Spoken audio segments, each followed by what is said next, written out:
whenever I got to be a teenager, around, I guess 13, 14, I started experiencing a little bit here and there.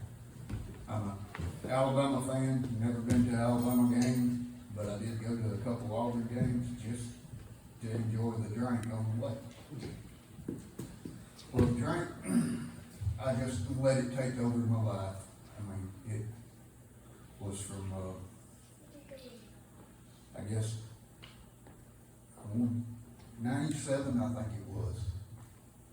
I done got so deep into alcoholism that I was wanting to take my own life. And I remember sitting at the kitchen table on the Enterprise Road up here, because the gun I had, the bullet was too long. But I sawed that bullet off to fit the gun. And went in the backyard, and I pulled the trigger, gut shot myself. Luckily, I guess, with the bullet being sawed off like that, it was just a flesh wound. It went in and right back out, just made me swell up. But I got over that, and then I got of age to start bar hopping. I was in and out of bars. I'd shuttle down from Thursday night to Sunday morning, basically. I was in a bar somewhere, spent a lot of money. And about, I guess, 2001, I got invited to New Harmony Church. Started going to church down there. And I gave my testimony down there in 2004, but I haven't given it since then. Because 2007, 2008, I backslid. I got a job on the ambulance, and I was driving an ambulance. I'd work probably 96 hours, a lot of weeks straight, just to where I'd stay away from the drink. And I don't know, I get to where I felt like I couldn't take it no more. And I already knew that my wife, she was at the time having an affair, because I was going away from home so much. I'd been by the house one time, called her gone, real late at night. But that's beside the point. But just, it pushed me to drink more and more every time I got off work. In let's see, 2009, I think it was, is when I actually shot myself with a 9mm. And I died twice from that gunshot, once on the helicopter. I remember the flight nurse telling me, she said, "We got you back, hang with us, we're fixing to land and get you in the OR," which operating room. Well, from that moment on, I did, for 15 days, I never even knew where I was at in the world or anything.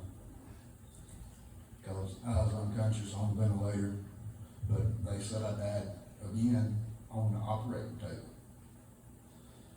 Well, I stayed in the hospital, I guess, about a month, because all the infection that I had from the gunshot, whenever they took my staples out, all that busted back open. So I just had an open wound that they couldn't do nothing with, and it was painful to treat. Well, whenever I did get out of the hospital, I went straight back to the alcohol to try to ease the pain. That didn't work. Ended up with a blood clot. Well, actually a pulmonary embolism that went through my heart into my left lung. And no wonder it hadn't killed me. But I'm right back. Hadn't been home a week. And then a week later, I'm back in the hospital for another week, having to take shots in the belly and all. I wore a colostomy bag for over a year and a half because I hit the colon with a gunshot. I ended up having to have a reversal, or getting a reversal done, which was a blessing. My mom, she had to fight for that because I didn't have no insurance, and Medicaid didn't want to have no part of it. But finally we got the reversal done. But I guess in 2018,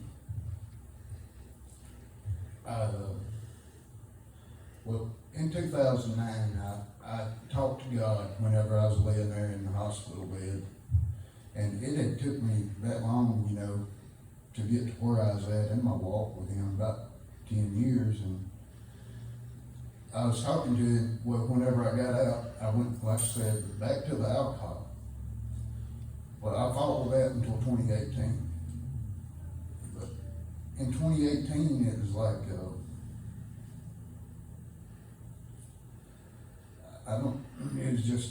it was time for me to put it down. Well, I tried to put it down. The guy I was working with out of town, he didn't drink until I started to quit. And then he'd bring it in the motel room around me. So I ended up quitting my job, coming home. And then I guess in 2020, Tommy, my son, he got in a lot of trouble, in some serious trouble. And I about backslid. I mean, I'm not gonna lie. I mean, it was tough. I mean, just the way people you think you friends and talk about you and internet. I mean, that's just the way people talk on there. And I can't say nothing. I was one of them too. Whenever I was drunk, I'd get on there and talk and run my mouth. But I'm just thankful that God has done the work in me that, you know, that He's done, because I wouldn't give anything for my church family that I got here now. I mean, I feel so welcome here. I love my pastors. I love 1423 Ministries. It's just a blessing into what God has done for me. And now I got grandkids by a daughter that they told me I never would even have kids by, because she had cancer on, and they removed that, and now she's done had one grandkid, or I have, and now I got another one. She's got one on the way. So God He's just, He's faithful in everything He does, and I'm just so thankful for Him. And I apologize that I'm so nervous. I'm just not a public speaker. You're good, Terry. You're good. I think the alcoholism, I always went for the bad stuff, you know, like the liquor and all, and I was an instant butthole. I mean, just add the alcohol, and I mean, I'd treat you, I'd talk to you, anyway, treat you rough. And now, I mean, I'm totally different. I mean, everybody asks why I smile all the time. I mean, if you've been as mean as I've been all my life, I mean, you ain't got no choice but to smile when God gets up to you. I'm sorry that it didn't take a long time to go into it all in detail. Y'all just have to give me a little time to get more comfortable, and I definitely tell y'all some more of it in longer detail, before you can get I guess a good, I don't know, meaning out of it or whatever, because I'm not gonna lie, I'm scared. I'm nervous. But I thank y'all for the opportunity to do this.